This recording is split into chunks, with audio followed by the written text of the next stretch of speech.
स्वागत है आपका। और अब मैं आता हूँ आईटी जैम 2023 मैथ में पूछे गए क्वेश्चन नंबर 43 पे। तो बेसिकली ये भी क्वेश्चन क्या है, न्यूमेरिकल आंसर टाइप है। तो सिर्फ हमको इसको सॉल्व करना है और कोई ऑप्शन चेक नहीं करना है। इसका जो आंसर है वही हमको बताना है।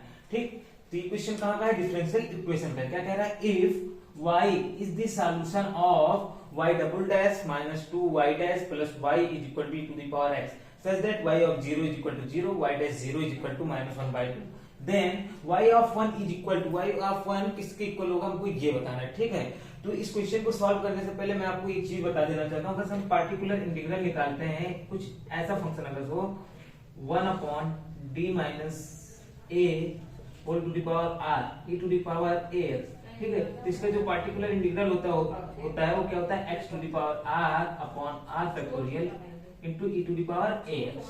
ठीक, इतना होता है। और मेरे ख्याल से आपको ये चीज समझ में आ गई। अभी हम इसका यूज करेंगे। हमको क्या करना है, इसका सॉल्यूशन लाना है। तो देखो क्या है, लीनियर डिफरेंशियल इक्वेशन है विद कांस्टेंट कोएफिशिएंट, बट ये क्या है, नॉन होमोजेनियस है, बिकॉज़ यहाँ पे जो इक्वल कुछ साइड पे है वो जीरो के इक्वल नहीं है। तो सबसे पहले हम इसका क्या करते हैं, कंप्लीमेंट्री फंक्शन लाते हैं। कंप्लीमेंट्री फंक्शन कैसे लाते हैं, तो हमारे पास ये देखो क्या लिखा है, y double dash minus 2y dash plus y is equal to 0। तो हम लोग सिंपली यहाँ पे क्या करेंगे, चाहो तो यहाँ पे ऐसा समझो, y को अगर हम कॉमन लेते हैं तो ये कुछ ऐसा बनेगा। अगर इसको हम d के फॉर्म में बनाते हैं, इसको ऐसा कुछ लिखा जाएगा d2y। ठीक, यहाँ पे क्या है, minus d of y two d of y plus y is equal to 0। यहाँ पे d क्या है, d आपका सिंपली क्या है, d बाई डी एक्स के इक्वल है। ये d जो आपका है, ठीक है, आपके पास ये चीजें हैं। अब यहाँ पे आप क्या करते हो, अगर y को कॉमन ले लोगे तो आपके पास क्या बनेगा, d square minus 2d plus 1 equal to 0। तो कुछ यहाँ से हमको क्या मिलता है, इससे अगर से हम चाहे तो d को m से रिप्लेस कर दे तो हम उसको बोलते हैं जेनरिक इक्वेशन बन गया है। बट मेरे अकॉर्डिंग आप ऐसे ही लगा लोगे तो भी कोई दिक्कत नहीं, क्योंकि आप यहाँ पे सिर्फ ऑब्जेक्टिव क्वेश्चन लगा रहे हो, इसलिए टाइम वेस्ट करने की जरूरत नहीं इसको m बनाने की। आप डायरेक्ट ऐसे भी सॉल्व कर सकते हो। ठीक, ये जेनरिक इक्वेशन हमारे पास बन गया। अब हम इसको क्या करते हैं, फैक्टराइज करने का काम करेंगे। तो ये देखो सिंपल आपको दिख रहा है, A square plus B square minus 2ab। ठीक है, ऐसा दिख रहा है। तो मतलब क्या होगा, d माइनस 1 का whole square is equal to 0। ये क्या इंप्लाई कर रहा है, d की वैल्यू क्या आ गई, 1,1। इसी को ऐसे लिख सकते हैं m इज इक्वल टू 1,1, क्योंकि एक जनरल इक्वेशन जो हम बनाते थे, d को m से रिप्लेस कर देते थे और y को तो 1 से रिप्लेस कर देंगे, d को m से y को 1 से रिप्लेस कर देंगे, तो जनरल इक्वेशन सिंपली आपके पास बन जाएगा। और आप यहाँ पे ऐसे करके फाइंड आउट कर लेंगे। तो हमारे पास अगर ये रूट्स आ गए तो हम यहाँ पे जो कंप्लीमेंट्री फंक्शन आता है उसको कैसे लिखते हैं, c1। देखो यहाँ पे क्या रिपीटेड रूट है, तो क्या लिखेंगे, c1 plus c2x e to the power alpha x। Alpha की वैल्यू क्या आती है, 1 है, तो e to the power 1x आ जाएगा। ठीक, मैं इतना मान के चल रहा हूँ, आपको कम से कम एक्जेलरी इक्वेशन और उसका ये रूट्स निकालना और ये कंप्लीमेंट्री फंक्शन निकालना, इतनी चीजें आपको आती है। ठीक, और आना भी चाहिए अगर आप आईटी जेम की तैयारी कर रहे हो। तो complementary function is equal to क्या होगा, c1 plus c2x e to the power x। ये आपके पास हो गया। अब हमको क्या निकालना है, पार्टिकुलर इंटीग्रल। तो जब पीआई निकालेंगे तो हम लोग क्या करते हैं, जो आपके पास यहाँ पे ये फॉर्म बना है इसको क्या करते हैं, उस साइड भेजने का काम करते हैं। e to the power x upon ये क्या हो जाएगा, आपके पास क्या फॉर्म बना था, d माइनस 1 का होल स्क्वायर। ये चीज आपके पास बना है। ठीक, अभी मैंने देखो सिंपली बताया, यहाँ पे देखो x के साथ क्या प्रोडक्ट में 1 है। ठीक, यहाँ पे d की जगह 1 रिप्लेस करोगे तो नीचे की क्वांटिटी 0 हो रही है। देखो ऐसा फॉर्म बन रहा है ना, e to the power ax upon d minus a whole to the power r। तो देखो यहाँ पे e की पावर x का कोएफिशिएंट क्या है, 1 है, तो क्या हो जाएगा, d माइनस 1 का होल स्क्वायर है।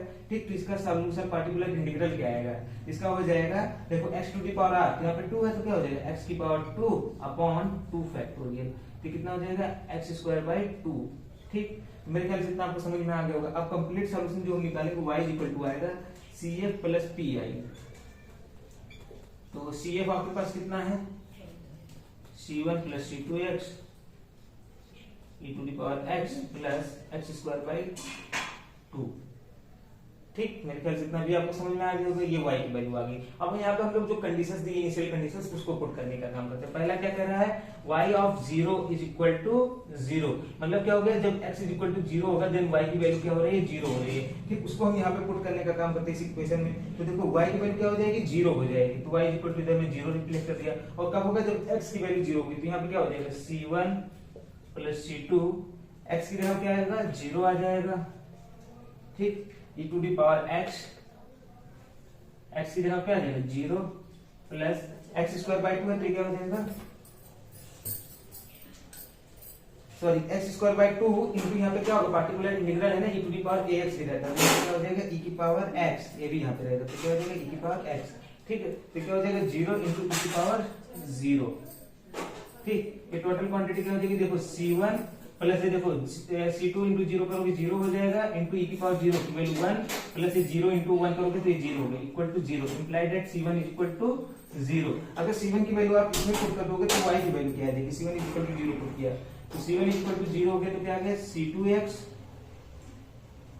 Plus x square by 2 to the power x, एक अगर c2 करोगे तो क्या बचेगा c2x, और यहाँ पे क्या होगा e की पावर x से मल्टीप्लाई हो रहा है into e to the power x plus x square by 2 into e to the power x, ठीक। ये इतना आपके पास आया, और अगर यहाँ से आप e की पावर x को कॉमन लोगे तो y की वैल्यू कितनी आ जाएगी, y इक्वल टू कितना हो जाएगा, e की पावर x कॉमन ले लोगे तो c2x plus x square by 2 whole of e to the power x, ठीक है। मेरे ख्याल से इतना आपको समझ में आ होगा। अब देखो हमको दूसरा क्या करना, कांस्टेंट c2 की वैल्यू लानी है। c2 की वैल्यू आप कैसे लाओगे, जब आप y डैश 0 की वैल्यू आपको पता रहनी चाहिए, किस कंडीशन से लाओगे, पहले y डैश की वैल्यू हम लोग लाते हैं, यहाँ पे इसको क्या करते हैं, डिफरेंशिएट करने का काम करेंगे, y डैश तो क्या है फर्स्ट इंटू सेकंड फंक्शन है, तो वही चीज अप्लाई करते हैं, क्या होगा first function x square by 2 c2x plus x square by 2 into differentiation of second function, और e की पावर x का डिफरेंशिएशन e की पावर x ही बन जाएगा प्लस,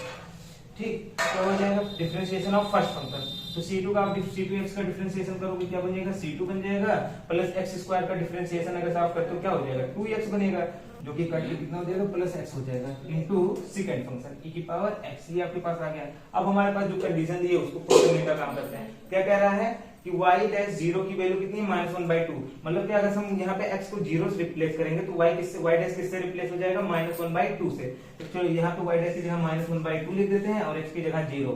तो देखो जब x की जगह 0 रिप्लेस करेंगे ये टोटल क्वांटिटी कितनी हो जाएगी, 0 इंटू c2 प्लस 0 तो क्या हो जाएगी 0 हो जाएगी, और e की पावर 0 तो 0 इंटू e की पावर 0 ये भी क्वांटिटी क्या हो जाएगी 0, मैं यहाँ पे 0 लिख देता हूँ, plus c2 plus 0 into e की पावर 0 की वैल्यू कितनी 1, तो क्या आ जाएगा इधर देखो सिंपली आपके पास ये कितने हो गए, ये 1 के इक्वल हो जाएगा, ठीक, और ये g प्लस 0 तो क्या आएगा टोटली आपके पास आ जाएगा c2, इंप्लाई क्या कर रहा है c2 इज इक्वल टू -1/2, ठीक है। मेरे ख्याल से इतना आपको समझ में आ गया होगा। अब हमारा सिर्फ लास्ट आंसर बचा है, बट उससे पहले मैं यहाँ पे लिख देता हूँ उसको, ठीक है, ठीक, तो यहाँ पे क्या आ जाएगा c2 की वैल्यू -1/2, तो c2 की वैल्यू फिर से मैं यहाँ पे लिख देता हूँ, तो क्या आ जाएगा y इज इक्वल टू कितना होगा, या y of x is equal to कितना हो जाएगा, तो c2 की जगह -1/2 लिखते हैं, तो क्या हो जाएगा -1/2x plus x square by 2, ठीक, ये आपके पास आ गया इंटू e की पावर x, ये चीज देखो क्योंकि हमारे पास यही तो था y की वैल्यू, तो यही c2 की जगह मैंने सिर्फ क्या किया है -1/2 रिप्लेस कर देते, ये आ गया। अब हमसे क्या पूछा है, y ऑफ 1 की वैल्यू पूछा है, तो जहां पे x वहां पे 1 से रिप्लेस कर देते, तो y ऑफ 1 लाना है, ठीक है, तो x को 1 से रिप्लेस करेंगे तो क्या हो जाएगा -1/2 इंटू देखो जब 1 का मल्टीप्लाई करेंगे तो वही रह जाएगा, प्लस x की जगह जब 1 रखेंगे तो क्या होगा 1 का स्क्वायर बाय 2, तो क्या हो जाएगा 1/2 इंटू e की पावर 1 या e कर दे, ठीक है। ये देखो -1/2 है, ये +1/2 है, ये क्वांटिटी क्या हो जाएगी 0 हो जाएगी, 0 इंटू e क्या हो जाएगा आपके पास 0 इंटू e क्या हो जाएगा 0, इसका मतलब क्या हुआ y ऑफ 1 की वैल्यू कितनी आई है 0 आई है, तो देखो यहाँ पे आपका क्या आ जाएगा आंसर 0, y ऑफ 1 की वैल्यू कितनी आ जाएगी 0, तो यहाँ पे देखो ये y of 1 is equal to 0, तो आपका आंसर क्या होगा 0, ठीक है। मेरे ख्याल से आपको ये सॉल्यूशन समझ में आ गया होगा, और अगर आप चैनल पे नए हो प्लीज चैनल को सब्सक्राइब कर लीजिए, वीडियो को लाइक एंड शेयर कर दीजिए। थैंक यू, जय हिंद, वंदे मातरम।